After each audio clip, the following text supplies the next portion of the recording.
Hello everyone, it's Oggy back again with another video. Some of you eagle-eyed viewers may have seen the stand in the background. So with the future of the tank, as you can see, I have absolutely no room left in the water box 20. Although there are some places I know I can cram some coral in, realistically I'm getting to a point where shadowing is a major issue and coral warfare is starting to begin, which then stresses out the corals and can cause death.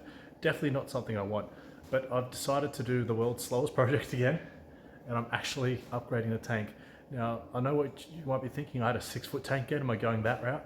And no, not because I don't like the 6 foot tank, I just think they're just way too costly to run. I'm gonna go something just a little bit bigger. It's roughly 60 gallons or, whoa.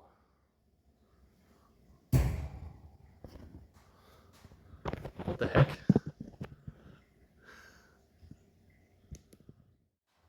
Sorry about that, my gimbal just decided to die while I was recording.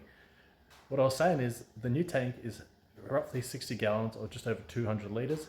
It's a 3 foot tank, so it's 92 centimetres long, 46 centimetres high and 52 centimetres deep. So it's more of a shallow tank and wide, which I quite enjoy, which gives you a really nice opportunity to skate.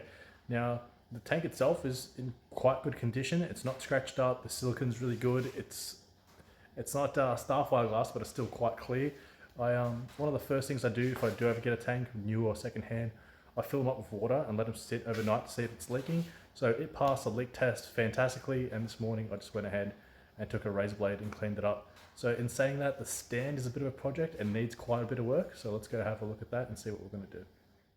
So as you can see, this is the tank stand, and it's got quite a few screw holes, and it's got a couple of chips in it, and it's got a little bit of water damage that I've actually ended up removing. The actual structure of it is quite fine. So my plan is to go ahead and bog any of these holes, go ahead and sand it back, and then get a spray paint pack of matte gloss kitchen type stuff and just touch the sand up. And I'm going to go ahead and put a foam mat down for the tank itself. Now, it did have a sump. It ended up shattering my car, of course. So I'm either going to have to buy a new sump, or until I can find one, when I'm ready, I'll use the Waterbox 20 as a sump. Not ideal, but it might happen. So let's go have a look at the tank itself. The tank itself doesn't need much work. Just need to re-silicone the wearing. And it's got a built-in overflow with valves. And that's it. It's just a 3 foot tank that's really clear. So let's go ahead and do some work on the sump.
First coat, still see the scratches.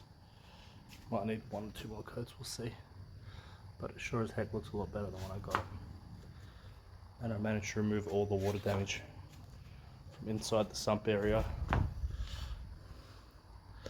And just cover it. This doesn't have to look pretty because there's going to be a foam mat and no one's ever going to see the sump in there. And this is the same. Okay, so the stand is finally finished. I've leveled it and I've moved the water box out of the way to put the fish tank where I want it. So let's go ahead and have a look at exactly what I've done. This is my fish tank finally on top. It is deeper than it is taller, which is really nice. It's a 3-foot tank, 60-ish gallons or 217 litres with overflow, so I still haven't done the plumbing yet, but we'll get there. So let's start from the base. The cabinets are a bit dirty right now. I took sandpaper and I sandpapered the entire stand, sanded it all back. Then I went ahead and removed every single rusty screw and replaced it. And then I cleaned the dust off and then I started spray painting. So what happened was, also put soft serve hinges, sorry. What happened was, while these were sitting outside, on the third coat of paint, it looked pretty good. A bird walked over it and just destroyed the finish. So then I had to spray paint it one more time, and I should have got wet sandpaper, sanded it back lightly and done it again, but I didn't bother. And it actually hasn't turned out too bad. It's just a bit dirty from me handling the tank. And another thing that happened is, you can't see right now, but my puppy ended up walking inside and ripping a hole into the middle. Not a hole, but just ripping some of the board out. Now it's not structural, it doesn't really matter. I just end up resealing it and then putting a leveling mat on top so it won't be affected at all. As you can see, I've changed the hinges and I've put soft close standstill hinges and changed all the bolts. Now something I do on all my tanks is I put Vaseline on anything metal, which will then prevent it from rusting in the future. I know it doesn't look too good, but you can't really tell unless you have a good zoom in on it. This is just a bit of dust from me drilling. But yeah, you can't really tell. Now, this is the sump area. I actually end up shattering the sump, so I have to make a new one or use that as a sump. I haven't quite decided. Either or will work. But I used white. I figured that the light will reflect off the bottom, so I don't have to use sand, and I've done the same at the top. So I'm probably going to end up painting this black. Now, after I cut it into position, this is just a cheap floor mat like this, gym mat, yoga mat. That was $20 for all of that. I ended up using double-sided tape to keep it in place. So I hope you guys like my fish tank, and I hope you enjoyed my quick video of how to repair the stand. I still need to adjust these doors a little bit. They're just close a little bit too slow for my liking. And yeah, stay tuned for the next video. We're going to go through the plumbing and hopefully making the sump. Thanks for watching. Nothing like some blue.